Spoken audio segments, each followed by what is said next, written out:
Welcome to The Explainer. Today, we're jumping right into the staggering reality and honestly, the intense historical context behind a figure who is literally larger than life.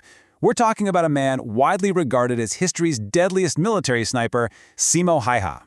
Through this explainer, we're going to strip away all the myths and look purely at the documented facts of how a humble farmer from rural Finland achieved a military record that remains unmatched to this very day.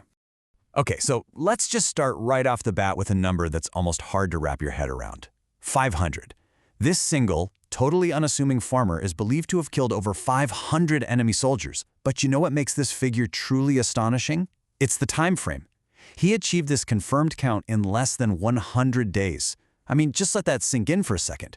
We are talking about a scale of sheer lethal efficiency that completely altered the psychological landscape of the entire battlefield he operated on. Moving into Section 1, The White Death, covering the Winter War from 1939 to 1940. Now, the origin of that famous nickname, the White Death, is actually heavily misunderstood.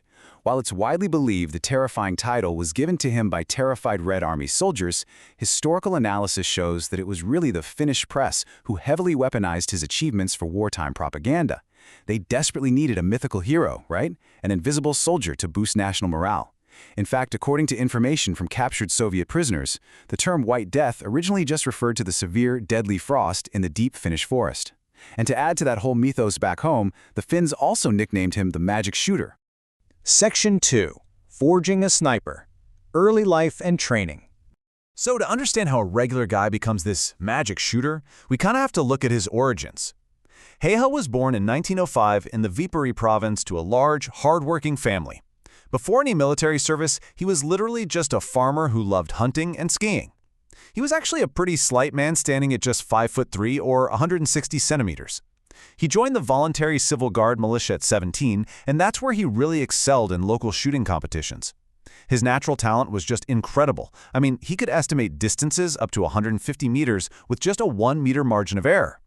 But here's the absolute wildest fact. Despite completing his mandatory military service in 1925, he didn't actually receive formal sniper training until 1938. That's literally just one single year before the Winter War broke out. All right, Section 3, Winter War Tactics, focusing on the Battle of Kalaja.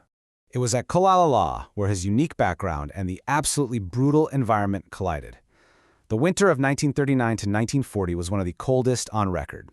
We're talking temperatures plummeting to between -20 and -40 degrees Celsius. Now, the Finnish troops were deeply adapted to this. They wore all-white camouflage and moved super swiftly on skis. Contrast that with the Soviet Red Army. Because of the massive disorganization following Joseph Stalin's Great Purge of military leadership in the late 1930s, Soviet troops were not even issued winter camouflage for most of the war. So as you can imagine, they were highly visible dark targets standing out against the landscape of pure white snow. So, the crucial point here is how exactly Hayha exploited this landscape, and that starts right with his weapon. Interestingly, he didn't use some highly advanced modern sniper rifle. No, he used his standard-issue Civil Guard rifle. It was an early series Sacco M/2830 known affectionately as the Spitz because the front sight literally looked like a Spitz dog's ears. But here is the real kicker. He completely rejected telescopic scopes. He preferred basic iron sights for 3 highly calculated reasons. First, scopes tend to cloud up and fog in extreme cold. Second, sunlight can reflect off the glass lens and instantly give away a sniper's position. And third, using iron sights allowed him to keep his head just a few centimeters lower, maintaining a much smaller physical profile for the enemy to spot.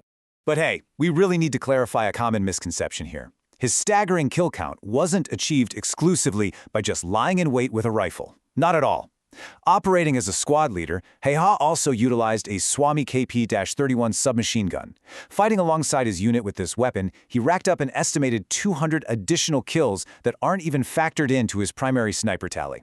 So yeah, he was a highly versatile and incredibly aggressive combatant whenever the situation demanded it. Returning to his sniping though, Hayha's survival tactics were just brilliantly pragmatic. Imagine this. Well before daybreak, he would ski out to a prepared position and lie completely motionless in a snow pit until after sunset. He was surviving in temperatures as low as -40 degrees. To stay alive, he dressed in multiple heavy layers and kept chunks of sugar and bread right in his pockets for quick, life-saving calories. And to stay invisible, he packed dense mounds of snow in front of his rifle to hide the puff of snow stirred up by his muzzle blast. He even went as far as keeping a mouthful of snow while he was shooting just to cool his breath. That way, he wouldn't produce those telltale vapor clouds in the freezing air that could give away his exact location. It's just phenomenal attention to detail. Let's track the result of that meticulous discipline, looking at his documented kill rate based on Finnish army documents and diaries, and keeping in mind this is during a season with very, very few daylight hours. The numbers are staggering. By December 22nd, he had 138 confirmed sniper kills. By March 7th, that number jumped to 259. He was averaging right around 5 kills a single day, and on his deadliest recorded day, which was December 21st, 1939, he achieved 25 kills in just a few hours of daylight. Let's move to Section 4, the explosive injury in March 1940. On the morning of March 6, 1940, everything changed. Hayha was struck in the face by an explosive bullet fired by a Red Army soldier. The impact completely shattered his lower left jaw. Following the battle, he was presumed dead, and, no joke, was literally placed on a pile of corpses. It wasn't until someone noticed his leg twitching among the bodies that he was quickly pulled out and rushed to a hospital. Naturally, rumors of his death immediately spread like wildfire across both Finland and the Soviet Union. But incredibly, he survived. And there's a really profound irony in the timing of his recovery. He finally regained consciousness exactly a week later, on March 13, 1940. That happened to be the very day peace was declared. Section 5. A Quiet Legacy. Post-war life. Having survived by the narrowest of margins, his war was officially over. Following the peace agreement, his family's farm actually ended up in territory ceded to the Soviets, which forced him to relocate and start all over again in a small municipality in southeastern Finland. Despite enduring multiple intense surgeries and carrying visible, severe facial scars for the rest of his life, he returned to what he loved most: nature. He lived quietly as a bachelor farmer. He became a highly successful moose hunter and a dog breeder, even hunting alongside the president of Finland at one point. But, it wasn't always easy. He avoided large crowds, suffered from loneliness and fear at night, and he even received death threats from people who didn't approve of his wartime actions. Yet, through it all, he remained steadfastly peaceful and remarkably modest. For decades, he rarely spoke of his experiences, and he certainly never boasted about his achievements. So the crucial question is how he viewed his own seemingly superhuman abilities. When a journalist finally asked him in 1998 to explain the secret to his incredible skill, asking how he became such an unfathomably good sniper, he offered a famously modest one-word answer: practice. I love that.